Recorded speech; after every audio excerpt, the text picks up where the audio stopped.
आता पावसाळा सुरू झाला आहे. त्यामुळे मार्केटमध्ये भाजीपाला खूपच कमी येतो व तो महागही असतो. त्यामुळे कडधान्यांचा वापर जास्त केला जातो. नमस्कार! स्वागत आहे तुमचे आणखीन एका छानशा रेसिपीमध्ये. आज आपण बघणार आहोत मुगाची पौष्टिक उसळ आणि मूग उकडून घेतलेल्या पाण्याची आमटी. त्यासाठी इथे मी 1 वाटी मूग घेतले आहेत. हे वजनी म्हणाल तर 150 ग्रॅम आहेत. हे मूग इथे मी कुकरमध्ये घालून घेतले आहेत. आता ते स्वच्छ धुवून कुकरला 3 शिट्ट्या काढून घेणार आहे. त्यासाठी मी ज्या वाटीने मूग घेतले त्याच वाटीने 4 वाट्या पाणी घालणार आहे आणि मूग शिजवून घेणार आहे. ही उसळ तुम्ही मुलांच्या डब्यासाठीही देऊ शकता, कारण मूग हे पौष्टिकच आहेत.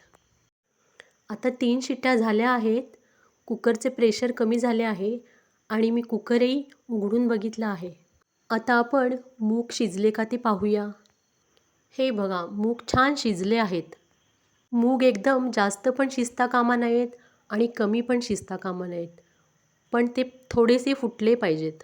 कडक राहता कामा नयेत, म्हणजे उसळ चवीला छान होते. आता इथे मी चाळणीमध्ये सगळे मूग काढून घेतले आहेत आणि हे जे मूग उकडलेले पाणी आहे ना, त्याची आपण नंतर आमटी करूया. तोपर्यंत हे मी बाजूला ठेवून देते. आपण आता उसळ करायला घेऊ. त्यासाठी इथे मी कढईत 2 ते 3 चमचे तेल घेतले आहे. तेल तापल्यानंतर त्यामध्ये 4 ते 5 पाकळ्या लसणीच्या चिरून घातल्या आहेत. नंतर लसूण लाल झाला आहे. आता 2 चिरलेले मोठे कांदे त्यामध्ये मी घातले आहेत. कांदे जरा बारीकच चिरायचे आहेत, म्हणजे उसळ चांगली मिळून येते. आता बारीक चिरलेला कढीपत्ता घातला आहे. कढीपत्ता जर आधी घातला असता तर तो तेलात उडतो, त्यामुळे मी आता कांदा घातल्यानंतर तो घातला आहे. आता आपण कांदा छान परतून घ्यायचा आहे, मऊ होईपर्यंत. छान लवकर कांदा मऊ होण्यासाठी इथे मी आता थोडंसं मीठ टाकणार आहे, म्हणजे कांदा लवकर मऊ होईल. आता बघा, इथे कांदा छान गुलाबी झाला आहे. आता आपण त्याच्यात सगळे मसाले घालूयात. मसाल्यांमध्ये इथे मी आता काश्मीरी लाल मिरची पावडर आणि अर्धा चमचा कोल्हापुरी कांदा लसूण मसाला घातला आहे आणि थोडीशी हळदसुद्धा घातली आहे. आता हे छान परतून घेऊया तेल सुटेपर्यंत. हे बघा, इथे आता तेल छान सुटलं आहे. आता त्याच्यामध्ये आपण उकडलेले जे मूग आहेत ते घालून घेऊया आणि मसाला सर्व मुगाला लागेपर्यंत ते मूग छान एकजीव होईपर्यंत परतून घेऊया. जरा हलक्या हातानेच परतायचं आहे, म्हणजे मूग जरा स्मॅश होणार नाहीत. आता मसाला सगळीकडे लागला आहे.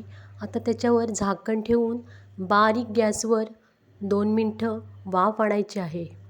ही बघा, आता इथे छान वाफ आलेली आहे मुगाला. आता त्यामध्ये आपण कोथिंबीर आणि थोडं खोबरं घालायचं आहे, ओलं खोबरं. आता आपली उसळ खाण्यासाठी तयार आहे. खूपच छान दिसत आहे आणि ही उसळ भाकरी किंवा चपाती याच्याबरोबर खूपच छान लागते. अशी उसळ तुम्ही पण करून बघा. आता हे जे कटाचं पाणी आहे त्याची आपण मस्तपैकी आमटी करूया. त्यासाठी इथे मी गॅसवर एका पातेल्यामध्ये 1 चमचा 1 ते 1.5 चमचा साजूक तूप घातले आहे आणि आता त्याच्यामध्ये मी लसणीच्या 4-5 पाकळ्या घालणार आहे. लसणीच्या पाकळ्या लाल होत आल्या की त्यामध्ये आता कोल्हापुरी चटणी अर्धा चमचा आणि काश्मीरी लाल तिखट अर्धा चमचा घालणार आहे आणि फोडणीमध्येच थोडीशी कोथिंबीर घालणार आहे. फोडणीमध्ये कोथिंबीर घातल्यावर काय होतं ना, की कोथिंबीरीचा कलर हिरवाच राहतो, तो काळा पडत नाही. ही आजची टीप आहे तुमच्यासाठी. आता पाव चमचा इथे हळदसुद्धा घातली आहे.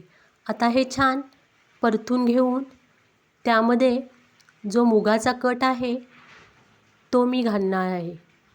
तुम्ही जर मुलांसाठी करणार असाल तर यामध्ये तिखट थोडे कमी घाला किंवा नाही घातले तरीसुद्धा चालेल.